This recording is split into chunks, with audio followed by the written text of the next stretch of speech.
Well, good afternoon and welcome to the Gym Owners Fitness Business Podcast, proudly supported and sponsored by the Fitness and Wellness Show March Sydney 2022, FitRec Fitness Registration for Fitness Professionals and Life Fitness Australia.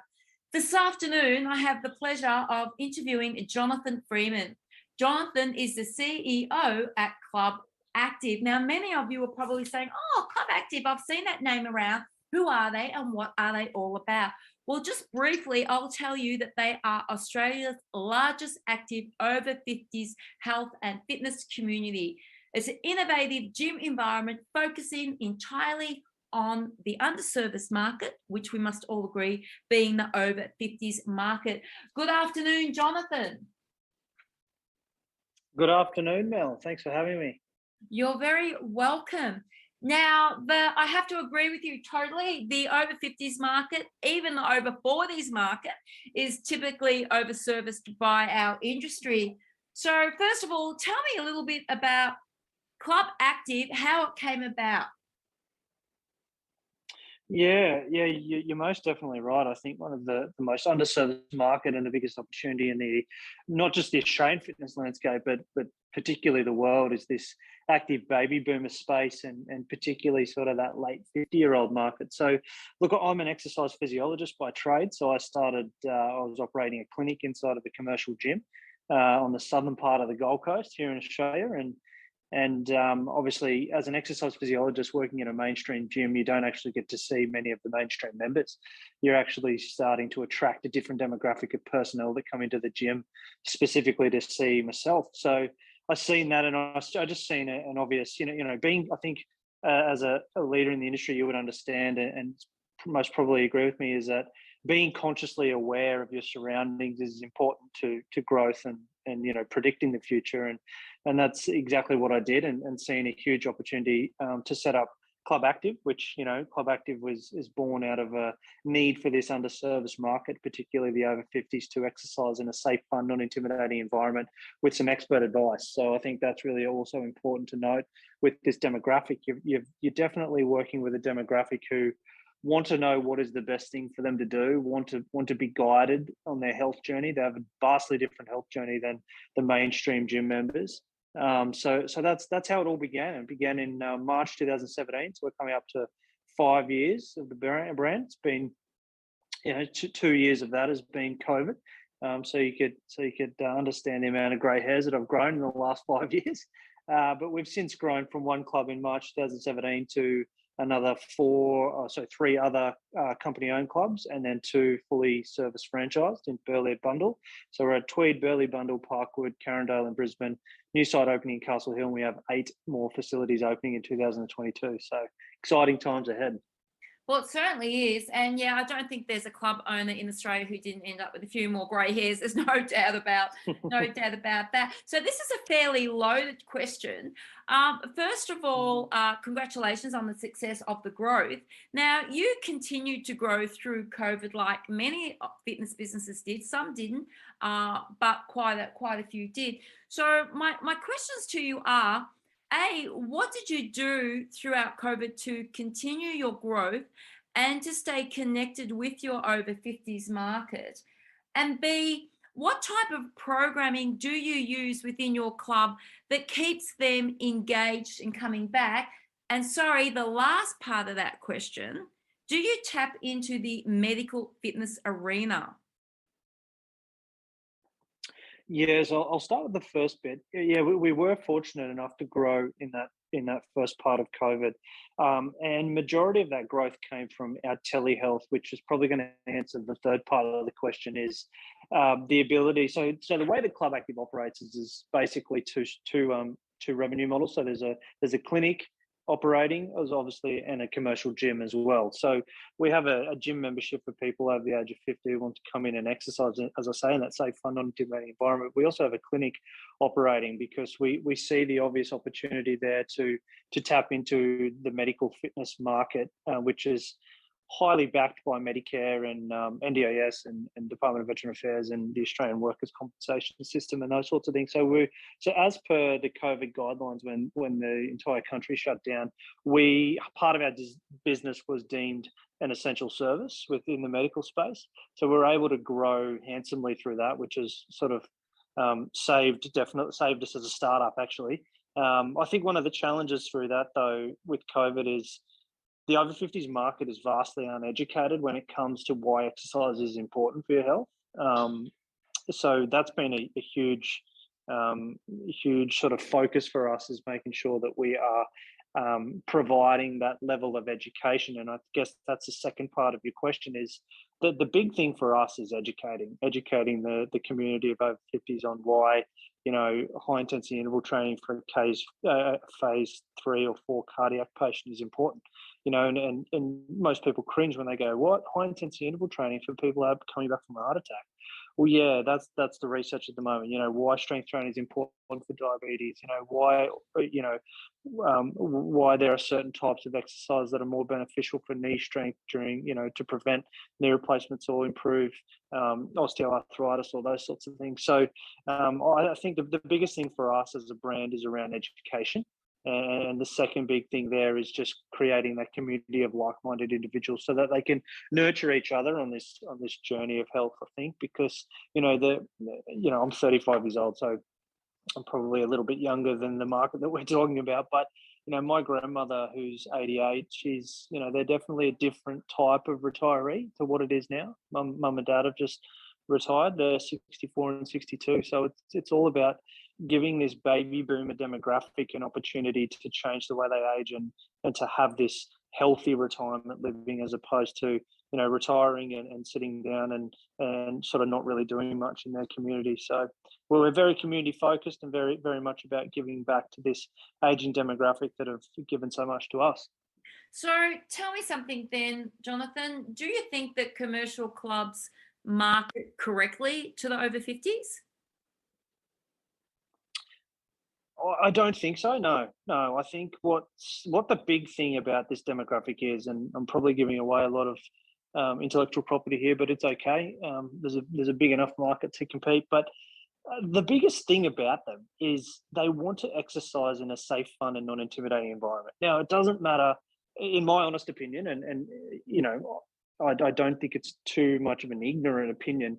I think any club can start to put on over 50s exercise classes and over 50s opportunities for people. But if the music's still the same and the color of the walls is still the same and the meeting and greeting of your receptionist is still the same, it's not going to attract a lot of the over 50s. It will probably attract the more educated ones that know exercise is important to do, and that, oh wow, this group of gyms now has exercises for the over 50s and I can go and do that class. But it's not going to create that community. I mean, you're a veteran in the industry, Mel, and I think everybody understands the importance of creating community. You look at the success of so many big brands and they've been built on the back of creating a community of like-minded people to exercise together. F45, all of those big brands.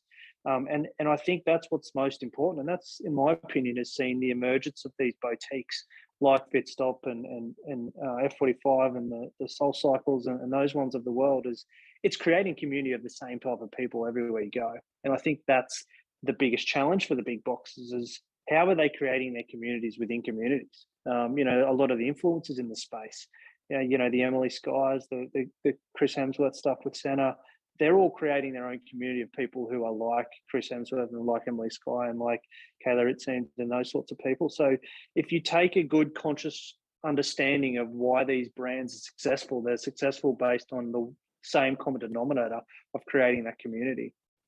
Yeah, I tend to agree with that. I mean, let's face it, every large commercial club has a minimum, and I've been saying this for years, a minimum of 4 business models, within their club, and they need to understand the 4, and then they need to go out and market to the 4 differently. What I love about Club Active, besides the fact that, you're marketing to the over 50s group, is that if there's a lot of commercial club owners out there now listening to the podcast, this is something for you all to think of. A lot of people who have been in the industry for 15, 20, 25 years and have large clubs, they're at that point now where they're thinking of exiting, and but they want to stay in the industry. They're not quite sure what to do. So I look at your business model and I look at it like a piece of real estate. A large commercial club is like your family home where all the kids are until they move out. That's how I look at a commercial club. And when you and your partner are ready to scale down, but still want to do the same things, why not scale down your club, sell your large commercial club, and downsize to Club Active, a commercial business where you're going to be working in a niche environment that probably suits your age group. So you can move out of, working solid and hard to get those 20s to 35 and 40-year-olds that are wanting that boutique, wanting the F45, wanting the body fit, wanting all of those things, perhaps downsize like you would with your house and move into a smaller business like Club Active, where you're actually going to be working with people in your own age group. And therefore you can create, again, a stronger community and culture. So this Club Active is an enormous opportunity for club owners in the over 45 age bracket, which you've proven. Yeah, look, I think you're spot on. And I think one of the other big things about community is understanding why communities work. And communities work based on a certain amount of people. Yeah, you can drive big scale clubs into 10,000 members, but how hard is it? And you would know this, how hard is it to create a very close-knit community with 10,000 people versus a close-knit community of, say, 300 or 400? I know that it's much easier to create a close-knit community, and it's much faster to create a close-knit community of 300 or 400 people. So I think that's super important too. And those large-scale businesses, that are in that, as you say, in that sort of big box fitness facility, it's also asking themselves questions on how can they, separate those models within their existing business. Like you say, is there a space? And we've seen the emergence of the women's only section when Curves came into the market, let's say 15, 20 years ago, which again was I guess a point of innovation where clubs had to innovate to allow, people who wanted to, like women who wanted to exercise in a safer, more friendly environment in an area where they didn't feel intimidated and those sorts of things. And I guess the emergence of Club Active and what we're doing is probably no different. So yeah, you're right. Look, we're happy to have conversations to see how we can help current brands, maybe innovate a little bit differently into some of their spaces in their clubs. Well, there's definitely an opportunity for you guys to actually create Club Active 50s plus programming for, say, large independent clubs where perhaps they can pay you a license fee and you set them up for the programming. And then when they're ready to move on from their large commercial club, they can then downsize, as I said before, to a Club Active studio. So I think there's heaps and heaps of potential for your brand. But I do want to ask you this. What do you think that we need to do as an industry as a whole to seek more positive reflection in the media about who we are and what we do? Look, I think there needs to be some large-scale lobbying around exercise and COVID. I'm grossly disappointed on some of the governing bodies within the fitness industry in Australia that haven't sort of called upon industry leaders like yourself and bigger CEOs within the space around what can we do to work together to support what we do and provide that education to the government. Because the only reason the government locked us down is that gyms were deemed as unsafe and unhygienic. Now, if you look at the statistics on the amount of COVID cases that have actually been in gyms, it's far fewer than shopping centres, and shopping centres are open all over the countryside. So I think, and all of that is just driven based on education. So if we could educate, again, coming back to that fundamental purpose of education and educating even, the key stakeholders and the politicians and the key decision makers on why exercise is important for people's mental health, physical health. We know it's important for their physical health, but the avid exercise goer is the only person who understands how important it is for your mental health. So I think that's the biggest thing is large scale lobbying, from groups like Fitness Australia or Oz Active. I think they've had a rebrand just recently. You know, people like yourself that are spreading the good word. You know, roundtable discussions with myself and other people in the industry that have vast amounts of knowledge in our own areas around why, you know, we're just about to go to market with a COVID recovery program, which is a lungs in action, you know, which is basically a better breathing program, and, you know, things like that that are going to provide more, because the biggest thing around this whole COVID thing has been it's the consumer. It's not so much the fact that we've been, well, I don't think being closed down has helped anybody, but the consumer confidence is just out the door. And you know, like no media outlet, no governing body, no politician has come out and give our consumers, like particularly the over 50s, and not to mention, you know, avid gym goers in mainstream gyms. No one has given consumer confidence that gyms are going to stay open, because they are important places for us to connect and be healthy together, and grow better immune systems and all those sorts of things. So I think that's the biggest thing, is that we need to create large amounts of consumer confidence, and you know, by doing that, it's all banding together and you know, marching together. I agree with that. I'd love to see every club owner, and I've just did this exercise recently, go back and download and have a look at your November, December, and even your January figures, even though the month is not out, and have a look back over the last 4 to 5 years, and that will give you a true indication of each month and what's really going on in your club. And yeah, I totally agree with you. Consumer confidence is at an all-time low. People come in to buy a membership, and you know, one of their questions is, so do you think you guys will stay open? That's exactly how they say it. Do you think you guys will stay open? I don't look. I strong believer that government here in Victoria will not close us down again. They don't have the money to be able to give us any type of financial assistance, even open or close. So I struggle to see them do that. Will they put more restrictions in place? It's quite possible. They've always got that power to do so. But I think the message that we need to be throwing out there is that we are safe, and, you know, it's safer to come to a gym and touch a kettlebell as opposed to going to the supermarket and touching an avocado.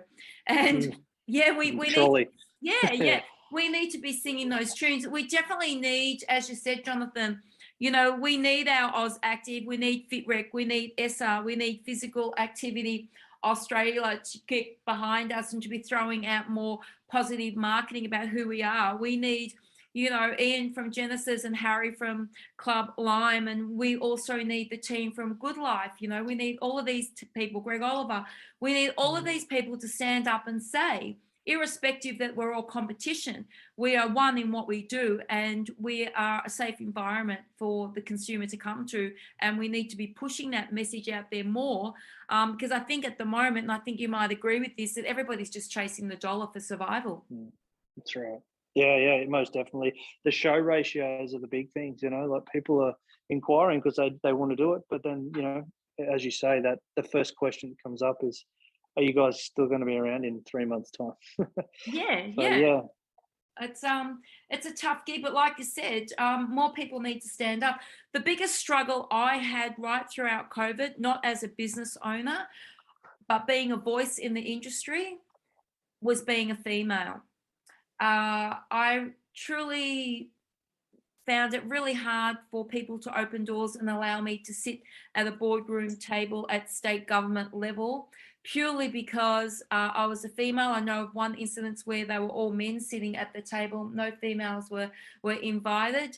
And I think, again, I using this podcast, you know, ask women of the fitness business industry to step up and to be a voice for us as well, because there's just not enough us out there saying, you know, we are leaders, we need our businesses open, we run, you know, profitable businesses, and we need to stay open, just like the large commercial clubs.